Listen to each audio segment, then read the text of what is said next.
Salut à tous, la team OL, Thomas Mchoé. This guy is back from Portugal.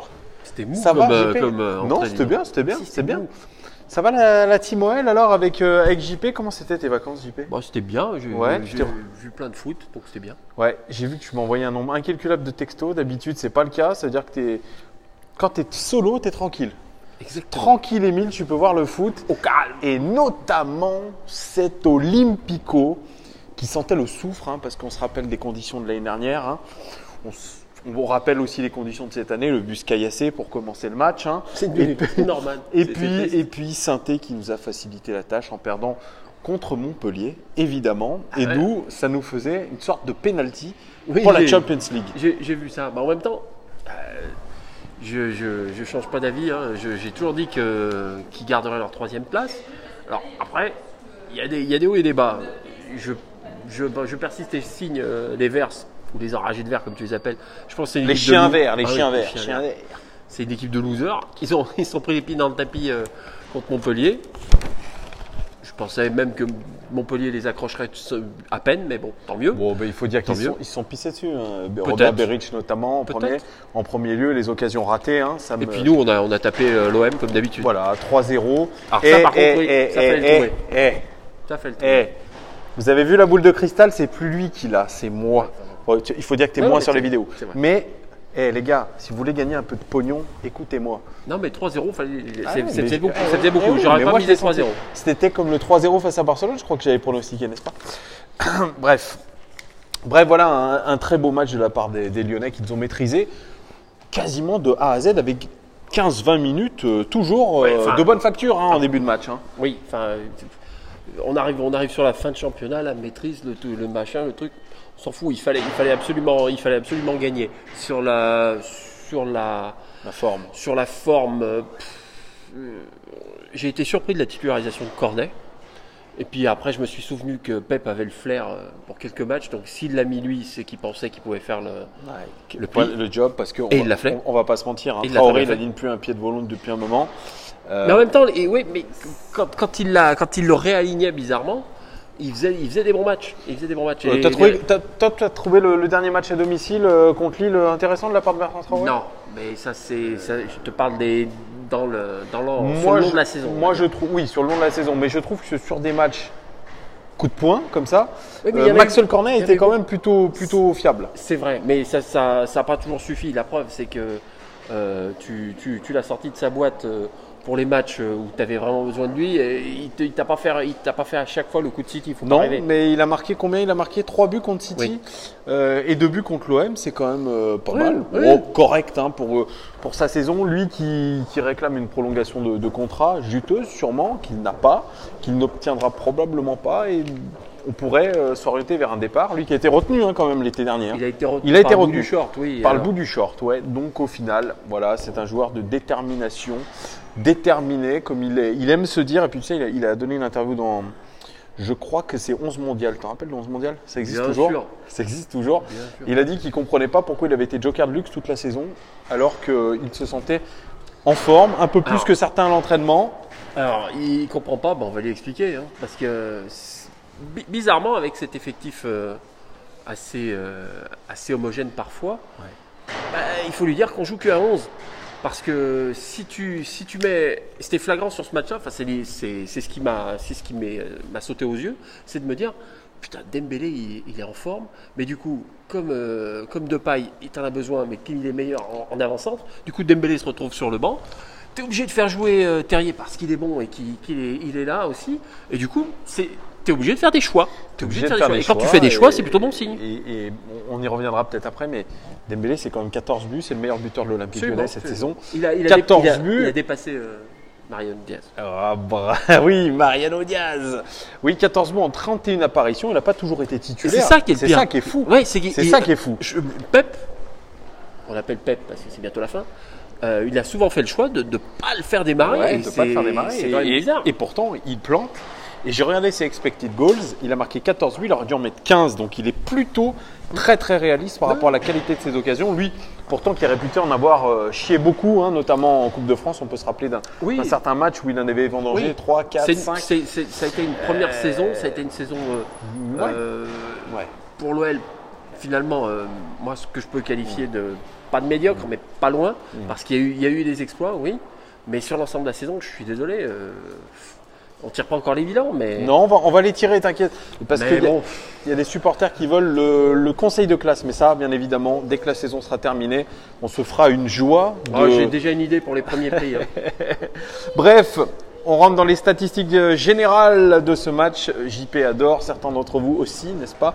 17 tirs côté marseillais, 15 tirs quand même côté lyonnais, 6 cadrés côté marseillais, 5 cadrés côté lyonnais, c'est à peu près équivalent hein, quand même.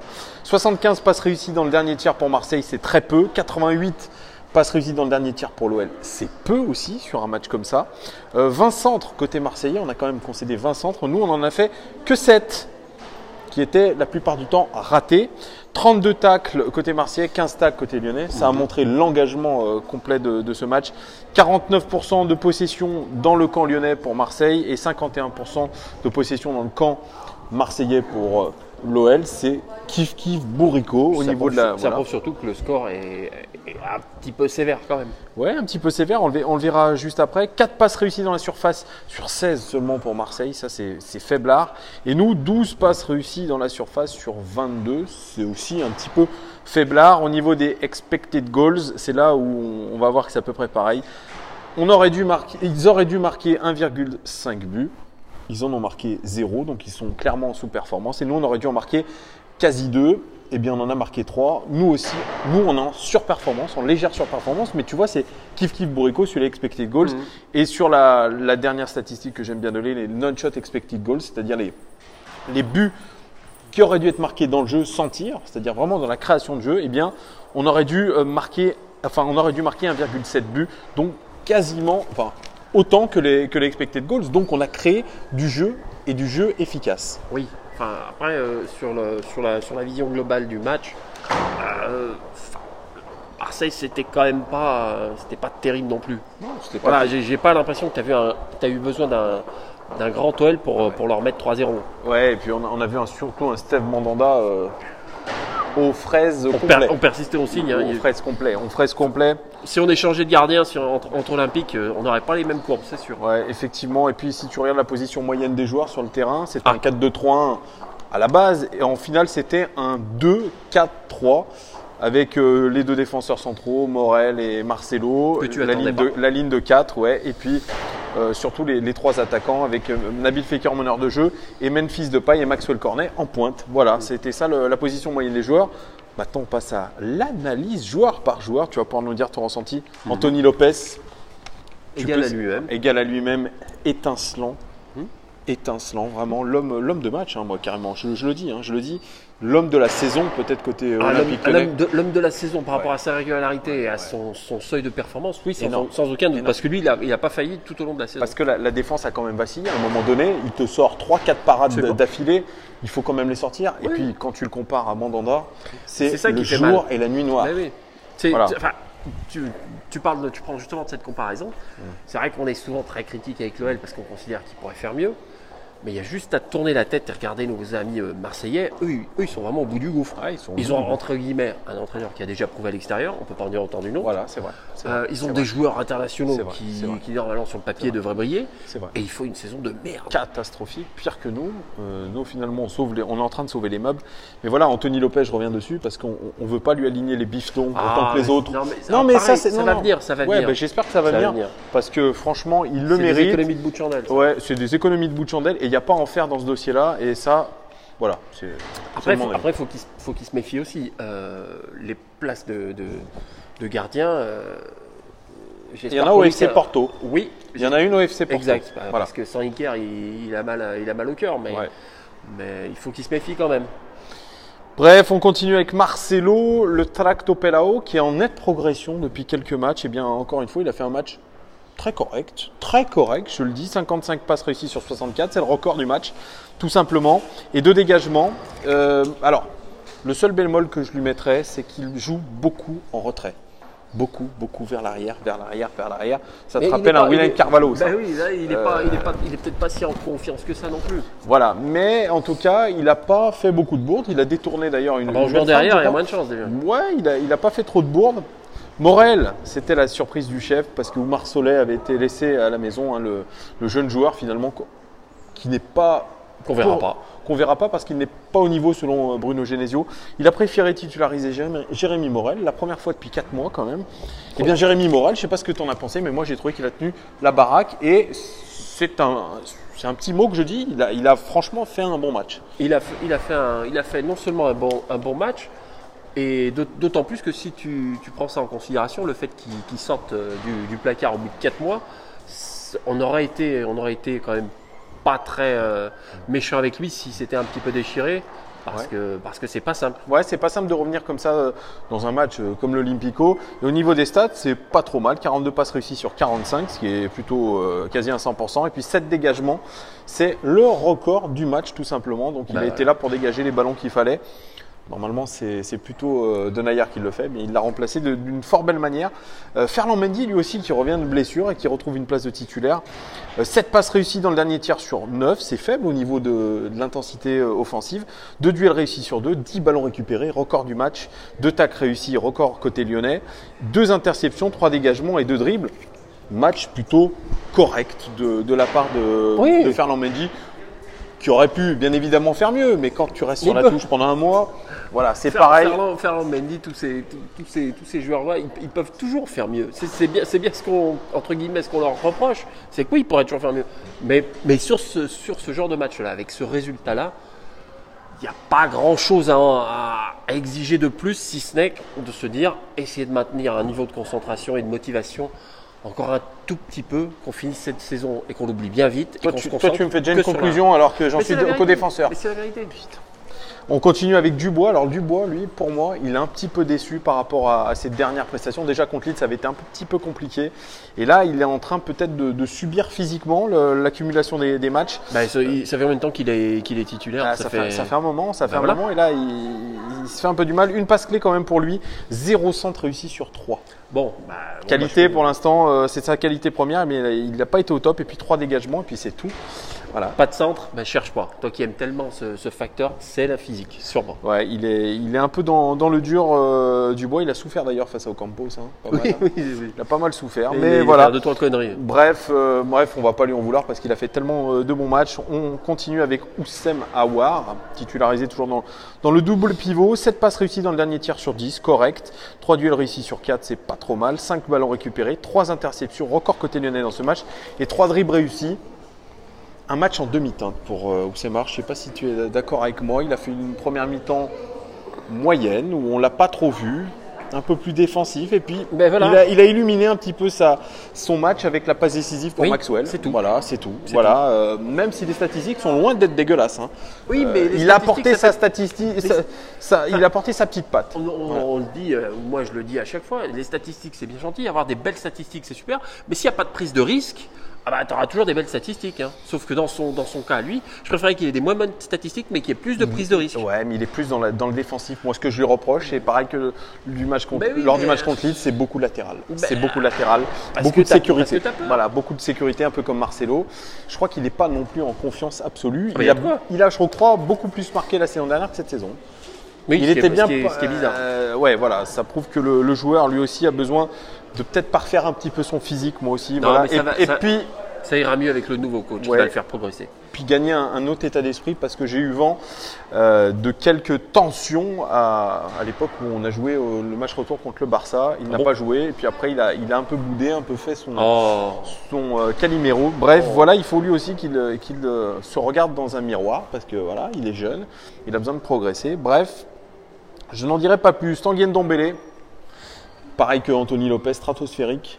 Le Tanguy Ndombele qu'on aime voir, qu'on a aimé sur certains matchs, pas tout au long de la saison malheureusement. Mais là, bizarrement, la saison arrive à sa fin et il est en train de retrouver un petit niveau physique. Tanguy Ndombele, 35 passes réussies sur 39, c'est très très bon. 7 passes réussies dans le dernier tiers sur 9. 4 duels réussis sur 4, record du match. 5 ballons récupérés, 2 inters et 4 dribbles réussis, record du match. c'est pas mal quand même. Bah, c'est pas mal. Il n'est pas homme du match, mais il ne doit pas être loin du podium. Il est pas loin de l'homme du match avec Anthony Avec Lopez, Anthony parce que franchement, ce qu'il a envoyé, même les ballons qu'il envoie de paille, bon, on en reparlera juste après, mais voilà. Bref, topissime.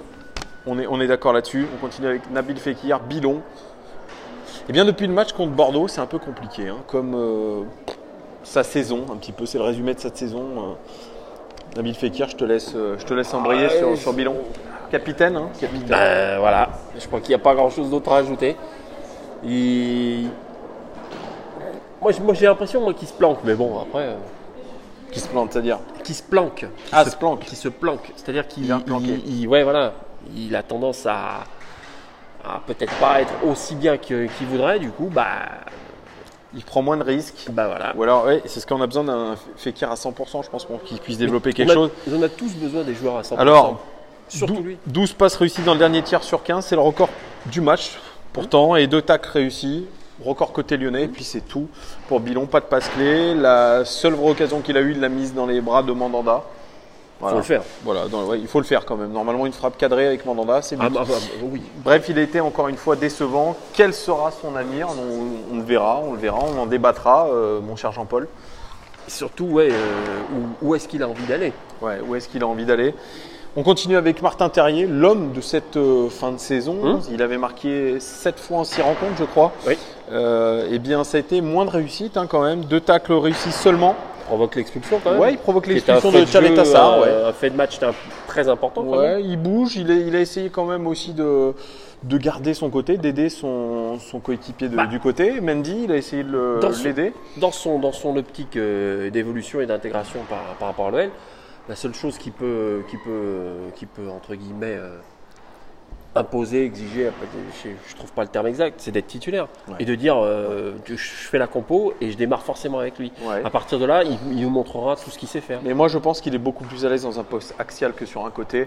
Mais bon, il y a embouteillage un petit peu devant. Ça, on va pas se mentir. Ils veulent tous jouer dans l'axe. Ils veulent tous jouer dans l'axe, ouais. Ça, c'est vrai, mais voilà, ça sera une piste aussi à réfléchir pour la saison prochaine. On passe à Maxwell Cornet, qui est aussi sur le podium des meilleurs du match avec Ndombele et Lopez, côté lyonnais. J'ai adoré son but, le premier. Ouais, il est très bon parce que c'est énorme. Il s'arrache à la lutte avec Camara, il faut le faire. Il faut dire que Mandanda, lui, ne sort pas, donc évidemment, il le fusille. Effectivement, c'était beaucoup d'envie. Beaucoup d'envie. 2 passes clés pour lui, un centre réussi. Pas mal, hein. 2 duels réussis sur 7 par contre seulement. Voilà, il a créé 7 duels, mais il en a réussi que 2. Et 2 dribbles réussis, bien évidemment, 2 buts. C'est très très bonne statistique pour lui. Pour lui, il est ravi forcément. Il est ravi, tout le monde est content. Voilà, il a été réaliste par rapport à ce qu'il est. Donc félicitations à lui. Et on clôt la marche avec Depay et Dembélé. On commence avec Depay. Depay, et il a déçu. Il a déçu Memphis. Oh merde. Moi, j'ai pas compris pourquoi, quand Ndombele le lance en profondeur, qu'il a un duel à faire avec le gardien, il s'obstine à dribbler, à vouloir vraiment faire un geste technique pour éliminer le défenseur et ensuite là, ça a été briller peut-être. Peut-être briller. Il y a eu peut-être un excès de confiance, mais lui n'a pas brillé dans ce match-là. Il y avait combien quand il fait ça? Il y avait 0-0, je crois. Non, il y avait 1-0.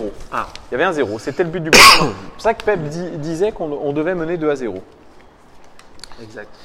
Bref, voilà, 3 duels réussis sur 3 pourtant pour lui, 3 fautes subies, record du match, et puis 3 dribbles réussis. Lui qui a normalement, on le retrouve forcément avec une passe clé ou plusieurs par match, et bien là, non. Il n'a pas créé le jeu, il était vraiment, c'est celui qui était le plus en pointe dans le jeu lyonnais. Tu me diras, il était attaquant de pointe. Ça va, on ne te dérange pas? Non, mais bon, il faut bien que je me réhydrate. Ah ouais, c'est vrai, voilà. De la pub pour Evian, les gars, parce que c'est voilà, maintenant on a obtenu un gros sponsor. Un gros sponsor. Évidemment. Et pas n'importe lequel. Ouais, Evian, c'est vrai. L'eau des bébés, voilà. Bref, c'était la pause. Voilà, c'était la pause. Réclame. Ouais. Voilà, Depay, voilà, décevant. Vous nous direz, vous, ce que vous en pensez. Non, décevant parce que c'était, entre guillemets, un match pour lui. C'était un match pour lui, surtout. Un match pour briller. Ouais. Un match pour briller. Voilà. On sent que c'est la fin de la saison, mais je suis désolé. Je m'en fous qu'il n'ait pas brillé. Je change pas d'avis. Je pense qu'il faut le faire démarrer. Il faut qu'il joue. Il faut qu'il apporte quelque chose. Et il faut qu'on en finisse rapidement de cette 3e place et qu'on passe à autre chose. Voilà, ben, je conclurai quand même avec Dembélé, hein, même si toi tu as envie d'en conclure Mais non, rapidement. mais- Avec la troisième place, Dembélé, qui était sur le banc. Celui qui t'a fait une très bonne impression quand tu l'as rencontré en vrai. Oui, qui m'a fait une forte belle impression, avec de l'eau dans la tête. Et bien, finalement, c'est un formidable buteur. Voilà, je retourne ma veste. Ça y est, Ah non, mais elle est retournée. l'un n'empêche pas l'autre. Hein. Voilà, c'est un formidable buteur parce que le but qu'il met, bon, certes Mandanda, on le répète une énième fois, n'a pas été très bon avec ses mains et ses pieds. Est-ce qu'il mettrait le même but contre Lopez? Je suis Voilà, pas sûr. je suis pas sûr, mais un bel enroulé quand même. Et Ah, bien puis, sûr, évidemment. un super sub, hein, comme on Oui. va dire, donc beaucoup de qualité. On Pas espère ça. certain qu'il était venu pour ça. Moi, Ouais, mais je suis pas certain non plus. Hein. Mais bon, il a beaucoup d'opportunités apparemment pour le mercato Bon, estival. ça, on verra. Ouais, voilà, Ah, c'est ce qui est dit. ça m'a fait bien rigoler. Ça. D'ailleurs, t'as entendu Jean-Michel Aulas à la fin du match Oui. parler du futur profil du staff en entier de l'Olympique Ah, Lyonnais, on est passé au staff. en maintenant. parlant d'entraîneurs étrangers Ouais. qualifiés et puis d'anciens joueurs de l'OL. Qu'est-ce que ça t'inspire, toi, tout ça? Ah bah, moi, j'y comprends plus rien. Et quand est-ce qu'il va la fermer par rapport au coach? Ne dis rien, ne dis plus rien parce que tu nous dis ça. Surtout après, qu'il on a dit des rumeurs. il dit qu'on doit faire ça en toute discrétion. Mais c'est lui qui parle. Voilà, et c'est lui qui parle. Il pourrait très bien noyer de poisson, faire un peu de langue de bois, machin, etc. Et Non. ferme-la. Il a aussi dit qu'il était un enfant de Marseille. Jean-Michel Aulas. Ouais. Ah, j'ai raté ça. Il a dit qu'il était un enfant de Marseille parce que il était triste pour Jacques-Henri Hérault, pardon. Il l'avait vu dans l'ascenseur très triste, Ah merde. avec sûrement beaucoup d'angoisse en tête par rapport à la fin de saison marseillaise. Ah bah il peut. Et qu'on est tous des enfants de Marseille. Et lui, Ah bah, pas premier- moi. Non, moi non plus. Bizarrement, c'est assez drôle. Hein. La communication de Jean-Michel Aulas, elle restera quand même un grand mystère. D'ailleurs, les gones, je n'ai toujours pas abandonné l'idée avec mon ami Jean-Paul d'interviewer Jean-Michel Aulas. Ah non, j'adorerais. J'ai appelé Olivier Blanc, parce que j'ai son numéro personnel, je l'ai appelé, je lui ai envoyé un mail. J'ai laissé un message sur son répondeur, il ne m'a jamais répondu. Demain, je tente l'affaire avec le directeur de presse, l'attaché presse en chef de l'Olympique Lyonnais, M. Bidot. On va voir s'il y a un peu plus de chance. Sinon, on ira au Mastic, hein, on ira le voir personnellement, Jean-Michel Aulas, et on lui demandera personnellement une interview.